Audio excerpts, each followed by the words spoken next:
and welcome to the Haverhill Journal, where we give you a quick look at what's going on in our city. I'm Lindsay Paris, and as we stand here at the dawn of a new year, we're taking a look back at some of the events that impacted Haverhill in 2015. Hollywood blockbusters, 8-alarm fires, larger-than-life street art displays. Haverhill had it all and more over the past year, and here at the Haverhill Journal, we're closing in on 2 years of bringing it all straight into your living room. The biggest story of 2015, the total transformation of downtown's Merrimack Street, from aging eyesore to harbinger of things to come with the new Harbor Place development behind me. Remember that old Woolworth building? Yeah, so do we. Let's take a look back at the demolition.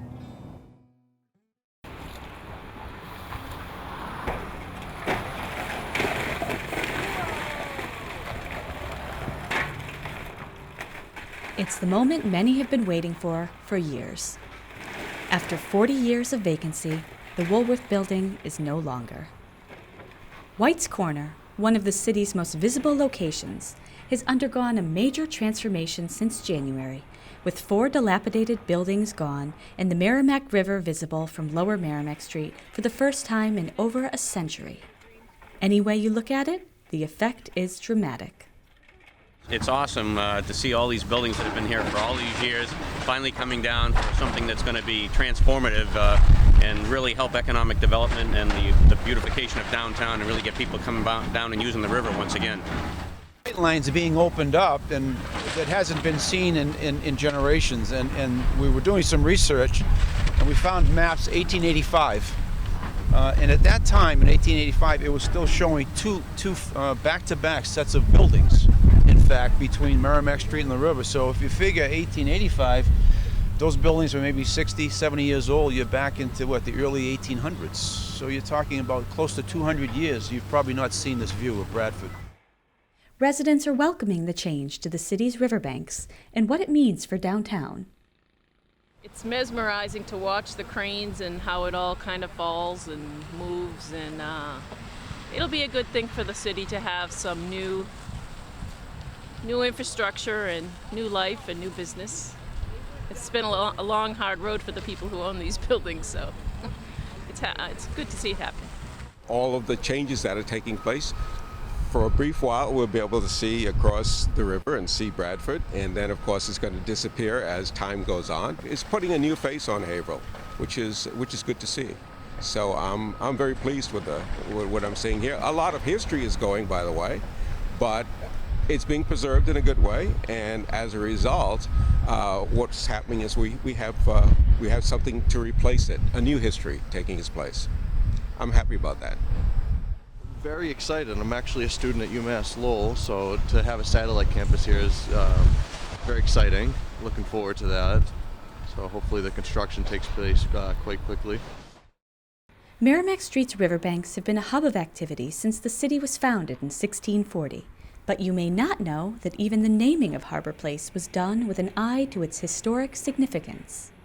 We have a shot of a large 173-ton vessel at the Black Rocks at Salisbury Beach, and there's maybe in a kind of a flat-bottom 2-level ship. And we look closely at the name of that ship, and the name of the ship was the City of Haverhill. So in 1885, they were using the river to, again, recreate and also do commerce and such. And 2 of the schooners at that time that were anchored just on the other side of the Basileia Bridge. And that's really part of the reason why this is named Harbor Place.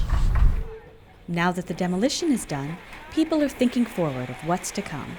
Plans are moving quickly as construction is expected to begin within the next 6 weeks at Harbor Place. Flood wall's been a barrier. The city's not been able to get to its river and on its downtown. But with the new design, with the parking garage under, and you'll be able to walk on grade from Merrimack Street to the top of the flood wall, the city downtown is reconnected to its river after all these years. With what's happening here now that the buildings are coming down, I think you're going to see a lot more activity and a lot faster pace once the buildings are completely down. You can really get at the infrastructure. Yeah, I think that's the time frame, and moving into delivering product in 2016, first quarter, second quarter time frames, and hopefully be ready to have UMass in that fall. The Haverhill Journal is down at the construction site daily and will continue to bring you the latest developments, so stay tuned.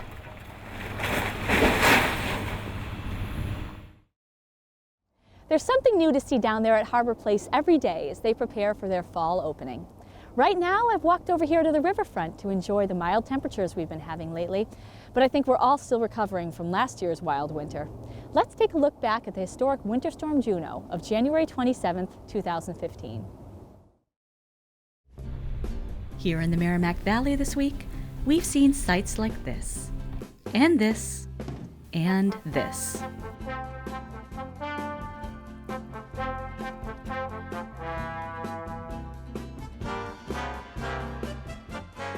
It's Friday morning. I'm here at the train station, and it's snowing again. Tell me, what do you think about this blizzard of 2015? Well, it's not very good. We just had a huge blizzard Monday. There was no school Monday through today. And there was like 2 feet of snow, but it's fun for the kids. But I'm not a big fan, but I'm out today in this weather being brave today. So, What do you think, sir? I think it's beautiful. It's definitely causing like traffic and everything. It's not as bad as in Quincy though, I think. Yeah. How much snow did you guys get on Tuesday? I had a little more than 2 foot, I would say. It's crazy. Were you out there shoveling?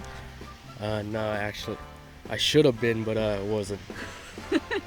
So what do you think about this snow? I think it's fantastic. Keeps me busy, cleans everything up, brings people together, and that's pretty much it.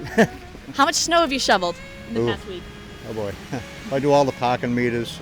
I help the firemen out with the, the fire hydrants, crosswalks, all the parking garages and things. So I keep pretty busy. It was actually pretty bad. We ended up, all told, 2.5 feet at least. The drifts were huge though, like 5 or 6 feet. Living up in Maine, are you used to snow by now? Oh yeah, born and bred. It's just the way it is in Maine. And this is the time of the year we get hit. The worst is the end of the season.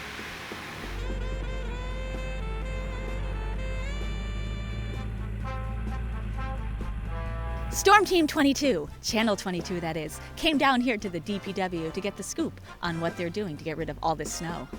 We had 130 to 150 plows out for approximately 40 hours. And we were just plowing and sanding all the streets as best we could. We now have 3 sidewalk plows out opening all the sidewalks. And we're kind of going into a snow removal mode now that the plowing has ceased. And that begins in earnest tomorrow morning. We'll have 3 crews in various parts of the city picking up snow all day tomorrow and also all day on Sunday. And waiting to see if the next storm on Monday comes to be. They're talking maybe another 6 to 12 inches of snow. So if that comes to be, that'll postpone the snow removal by a couple of days, but we're hoping to start cleaning downtown on Tuesday night. It's going to take some time, at least as long as we don't get any more snow. You're looking at probably a good 2 to 3 weeks of trying to open up sections of the city. Do you like the snow? Yeah, the snow's fun, Not too bad. Makes everything look pretty. I'm not a huge fan of snow, but we live in New England, so it is what it is. But I just feel bad for those who can't get around and stuff like that. Not really. I pretty much stay inside unless I got to be out. It's the safest place to be, warmest place. Oh, I love the snow. Yeah, I really do. Matter of fact, it's actually the best time of the year for me because I only have to deal with snow versus all the other things that happen in the spring and the summer. Winter Storm Juno. It may have brought us a lot of headaches, but it also brought us a scene like this that you can only find here in Haverhill.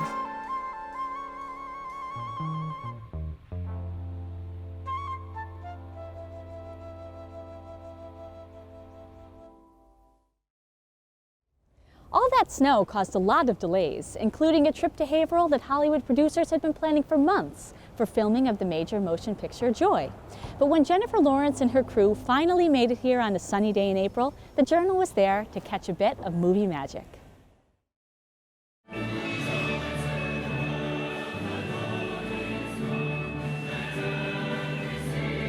You tell me, am I on Washington Street in Haverhill in 2015 or downtown Dallas in 1989? It's getting kind of hard to tell because, as you can see, they're transforming this street into a Texas Christmas wonderland for the filming of the feature film Joy, starring Robert De Niro, Bradley Cooper, and Jennifer Lawrence.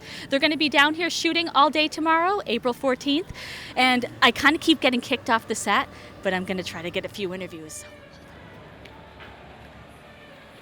Well, we're working on a feature film down here, and what we're doing is we're transforming all of Washington Street into sometime in the mid-'80s in Texas, Dallas. And this is going to be for an upcoming film.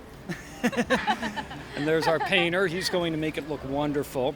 But yeah, this is going to be all shot tomorrow, Tuesday, and then we'll be out of here in a couple of days. You'll never know we were here. But in the meantime, Christmas garlands everywhere, Christmas lights, toy stores, beauty shops. We got here real early in the morning, usually around 6 or 7 a.m. Get started, 27 storefronts, and they're all coming along really well. So by the end of the day, hopefully they'll all be done, and it'll be Christmas in April. They said they were going to do it. It was supposed to be the liquor store, and then they changed it. When they came back, they changed everything around, and they said it's going to be that cafe.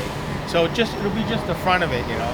Yeah. So it's pretty interesting, you know, how they transform everything in like less than a week. The people who work for this crew all been coming in and eating and drinking and whatever they need. There's so many people walking around taking pictures, and so it's an exciting thing. Yeah, it is exciting. Are you going to change the name to the Lone Star Cafe? I'll go back to the Artist Cafe for all the local artists. When do you expect you'll be wrapped up down here and cleaned up and everything? Oh, we'll be gone by middle of the week. We'll be hopefully getting all of our principal shooting done tomorrow. And as soon as that's done, we pull up stakes and start going right from there. The lighting team will come in, they'll take all their stuff down immediately, and then we'll be in here all day on Wednesday cleaning up, assuming they don't need to come back Wednesday and do one more shot, which they often do. But yeah, we'd be gone probably a day and a half after. It only takes a little bit of time to actually make stuff go away, not anywhere near as long as setting it up. It's always cool when Hollywood comes to town, and you can see Joy out in theaters right now. But what's even cooler is the new Hunking School going up behind me that's going to be opening to 1,000 Haverhill students in less than a year. City officials, school administrators, and students celebrated the groundbreaking last May. If you've driven down South Main Street in the past 3 weeks, you've seen drastic changes in the Hunking School landscape as tree clearing and grading has begun in preparation for the new building. At the official groundbreaking on May 5th, we spoke with school officials and the construction team to learn more. Well, today is a monumental day in the life of the city of Haverhill. For today, the state officials, city officials, students, parents, everyone came together to break ground here at the Hunking School to see a dream that has started to come to reality. Right now, what's happening is they're doing the foundations, then they'll follow with steel. Pretty soon the walls will go up. The next step is for Lorenzo to dig footings. Next week we'll have the concrete guy on site mobbing, and then we'll be installing rebar and concrete. I told the faculty when we left for April break, I said, you're not going to recognize it when you come back, and that absolutely is true. The first day that I came back after the construction had started, you really did feel as if you were in a different place. Nothing looked the same. The trees are gone. Any points of reference about where you were on the building and on the grounds. So they really have begun just absolutely prepping this site. The movement of soil and the materials associated with the earth here at the site, that's really going ahead full speed today. And the steel is all processed and shaped, and once we get the foundation, we throw the steel on. And then once we do the steel, we do the envelope of the building. So that's what you're going to be seeing over the next few months. The Hunking student body took a break from classes to attend the ceremony, and they didn't hide their excitement at being part of this historic moment for their school. To look out and have an excavator digging out your schoolyard, or to have construction going on. I can imagine it's probably actually hard for the kids to concentrate on math when it's all this excitement going on. But there is a curiosity. The kids have been fabulous about it. They've done a great job at staying away from the site and being safe, making sure they're using the walkways. But the kids are excited too, because while they've may not actually be in the building, many of them said, "I can't wait to come back and see it. I can't wait to come back and see the new school." Families are already anticipating the day, only 20 months from now, that their children walk through the door of that new building, so they'll be happy to know that plans are on schedule. June 3rd, that's the first steel that's going to be installing. So the target right now is for the DiRenzo guy, the site guy, to keep moving, install the footings, and then the steel erection will start June 3rd. We're going to hopefully take all of the students from this building and move them into the building in January of 2017 and fully open the building in September of 2017. This building is eventually going to be where the ball fields are, where the playgrounds, the parking lots, and all the ball fields are going to be here. And the only way they can build that is when this is empty. So as soon as that moves in January 17, they literally will bring those cranes over, they'll bring the excavators over, and they will just start tearing this building down in preparation for the rest of the project. What's going to be nice is we'll actually be able to offer a quality of program that we have not been able to offer in this building, because we just don't have the science labs. We don't have the technology. We don't have the infrastructure to really be able to offer what we will be able to offer in the new building.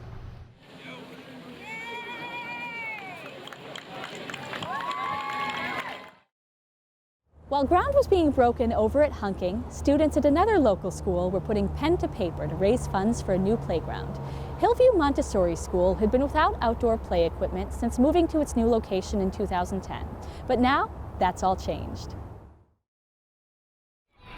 It's hard to imagine in this day and age a schoolyard without a safe, suitable place to play. But at the Hillview Montessori School, when the recess bell rings, kids run out to this. Half of a deteriorated parking lot, a chain-link fence providing the only separation from busy 495, only 200 feet away. Aiden, a 6th grader at the school, gave us a tour. So right here, to my left a little bit, it's our soccer field, and we need grass for this because everyone every day falls over and gets injured. And down there a little more, we have a sinkhole that's 3 feet deep. And over here, we have some 4 squares. And as you can see in the number 1 square, there's a big crack where you can trip. There's a bunch of trees, and some kids are allowed to go back here. And a couple days ago, a kid fell and cut his knee open. This was a parking lot, because down under my feet, there's a bunch of yellow lines. We actually share half a parking lot, because some teachers actually park there. And so we have to be really careful when we play soccer, because the soccer ball actually hits their cars. And one car actually got a dent in it from soccer. We never had a playground. You wish you had a playground to play on? Yes, we do. And what are you looking forward to the most about it? I'm having fun on it. It's a little boring. What do you do when you come out here usually? Most of the time I either sit and do nothing or I run and play tag. A lot of people have been hurt, like somebody broke their leg a couple of years ago.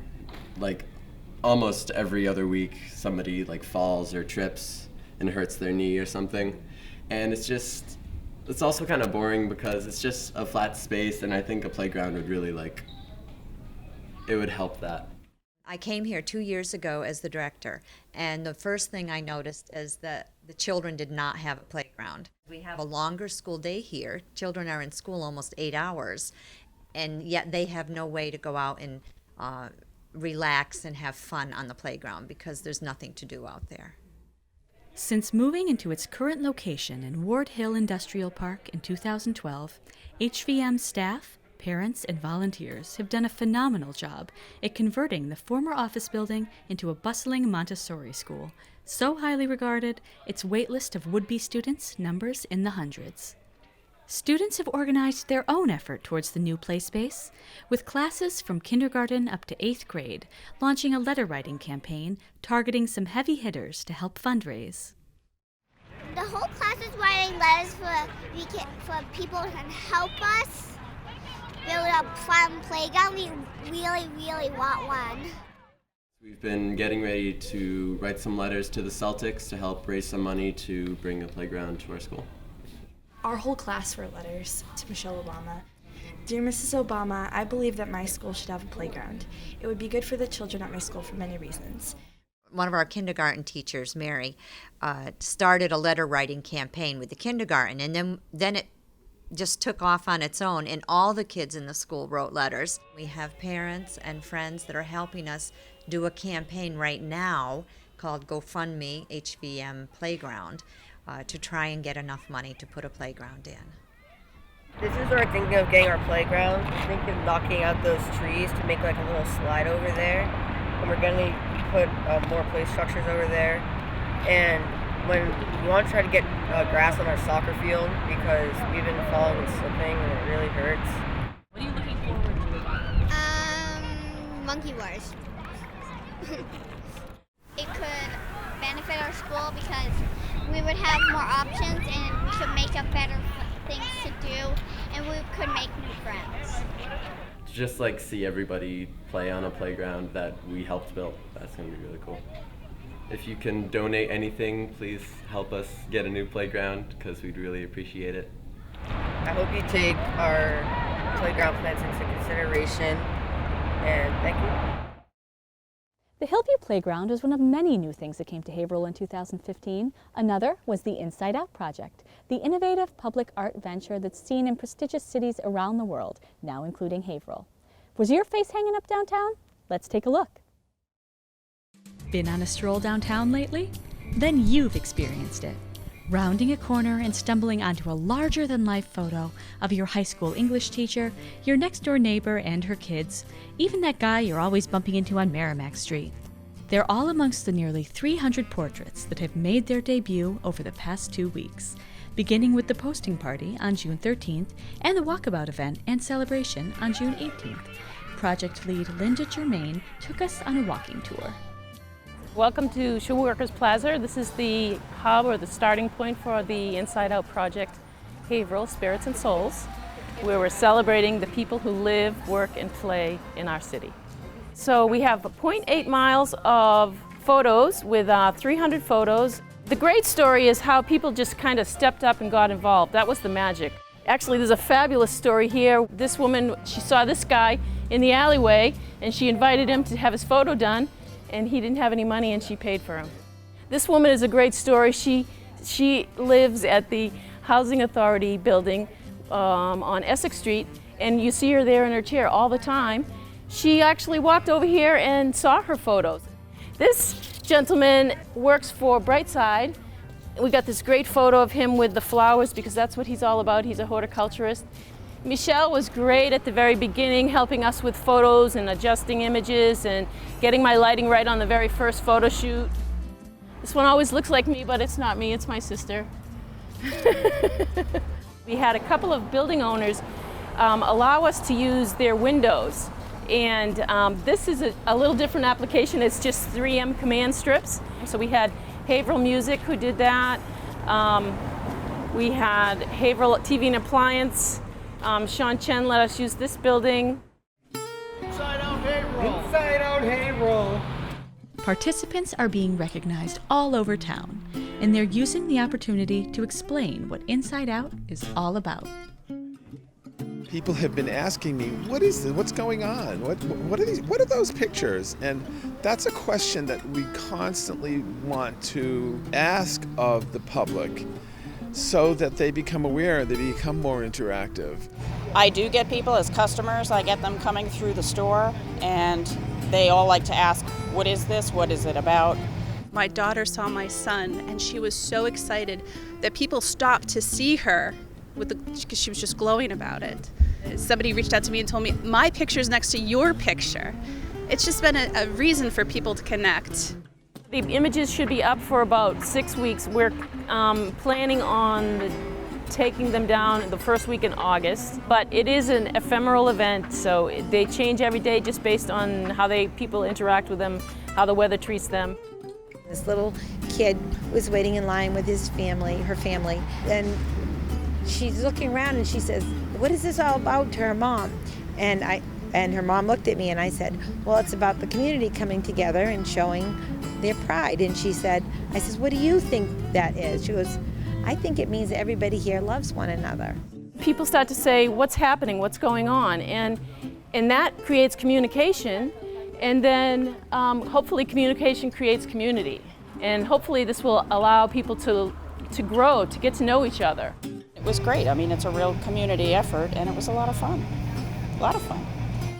Faces are important in a community, and faces are important in art, and we need to be more aware of who is out there. Who are these people who are part of our community? I just want to give a huge thank you to all the people who made this possible. Everybody who paid for their pictures, all the building owners, the landowners. Creative Haverhill Foundation gave us a great sponsorship. Cogswell Foundation gave us another sponsorship. So really, it's a lot of little people coming together to make big things happen. The Inside Out team continues to bring many exciting initiatives to our city, like their recent screening of the film Ellis. For our next story, we move on to the city's biggest emergency of the year, the 8-alarm blaze that engulfed the former mill behind me here on Stevens Street. Those of us who were there will never forget it. The thick, choking black smoke billowing from Sunday's inferno could be seen as far away as Boston as the massive mill building, one of the last in the city, burned. Fire started Sunday afternoon. By the time it was discovered, it had got a good hold of the building, and the deputy ordered multiple alarms right at the start. It is now Thursday, roughly 4 o'clock in the afternoon, and there are still hot spots in the building. We're still actively trying to extinguish all of the remaining fire. But it came out of control, I would say, shortly after 1 o'clock, early Monday morning. 30 Stevens Street in Haverhill, which was an abandoned factory building. Somehow or other, the building caught on fire. It became a 7-alarm fire, the largest fire in Haverhill in decades. There were 125 firefighters from 19 different communities. They all did a phenomenal job, and not only in putting the fire out, but in preventing any injuries to themselves or to civilians, and in preventing the fire from spreading. Power was cut to the Lafayette Square area while hundreds of anxious residents gathered outside to watch 125 firefighters battle the flames. Because of the large fire, we had to shut down the power to a great area downtown in the Lafayette Square, so there was a lot of people that were affected by this fire.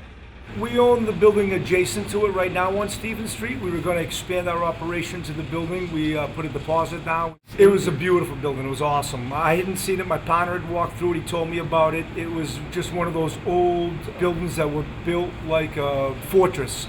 All big wood beam, high ceilings. The mill construction buildings, they're built of heavy timber because of the type of machinery that was in the day that they were using.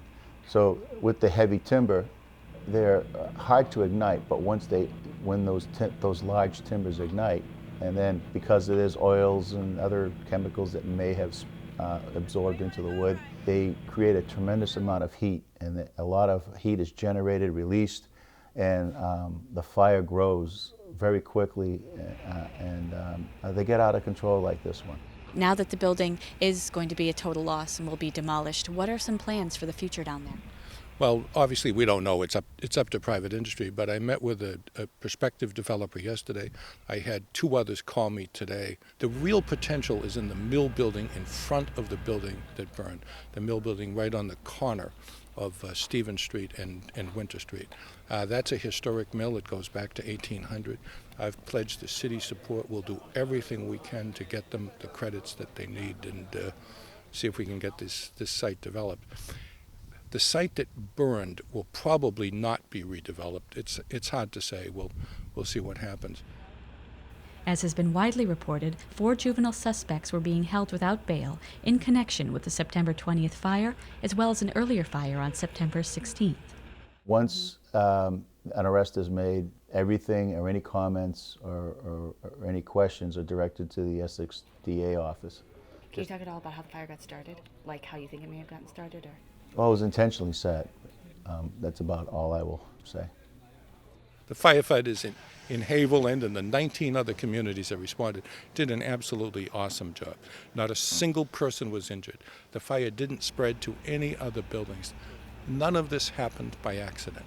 It happened because of literally years, a year and a half, of advanced training on these two abandoned buildings. They planned it out. They knew where the hydrants were. They knew where they would station the trucks. I really take my hat off to the 125 firefighters from 19 different communities who helped our community out. Great job. Finally, ringing in the Christmas season took on a new meaning this year as a brand new Christmas bell was hung down here in Washington Square. Several community partners took part in this massive initiative, as you're about to see. Silver bell, silver bell. I'm standing here in Washington Square under where the Christmas bell once hung. The music from the bell could be heard up and down Merrimack Street, bringing Christmas cheer to the hundreds of shoppers that strolled these sidewalks every day.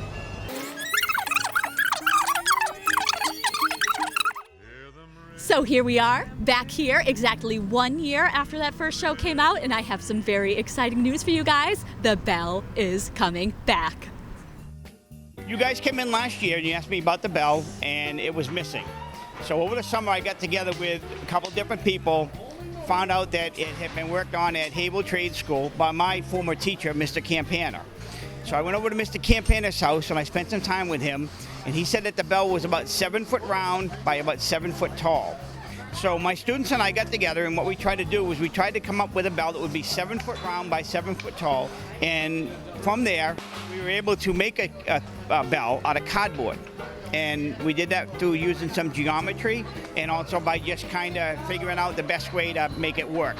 This morning my students and I, we started to put the bell together, and then this morning we put the top piece to the second piece down, and we got that all screwed together and mounted, and now we just ended up putting the last piece together and lifted it up to see how it's going to hang.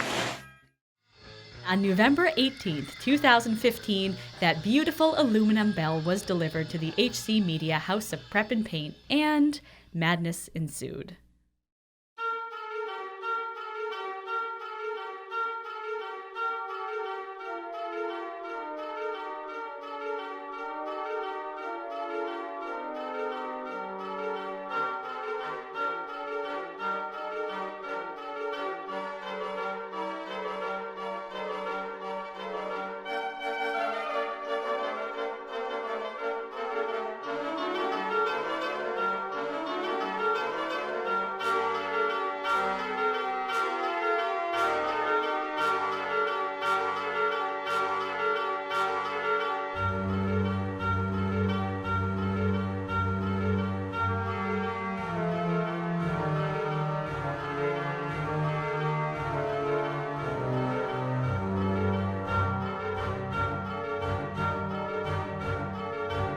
And our good friend Jenny Arndt from Creative Haverhill was on hand to give it the finishing touches.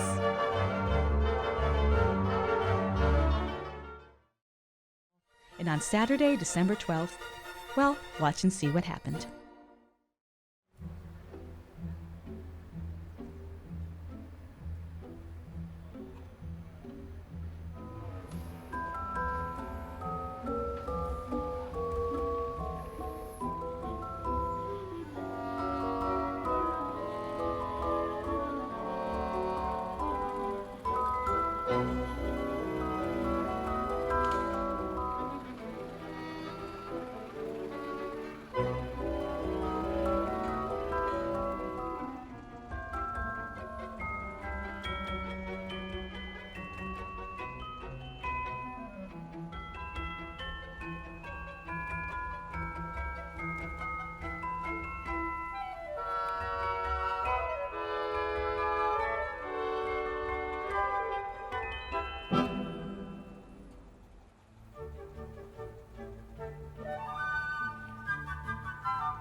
As always, the team here at HC Media has enjoyed bringing you the best of what's happening in Haverhill this year, and we're looking forward to what 2016 will bring. I'm Lindsay Paris, and we'll see you next time.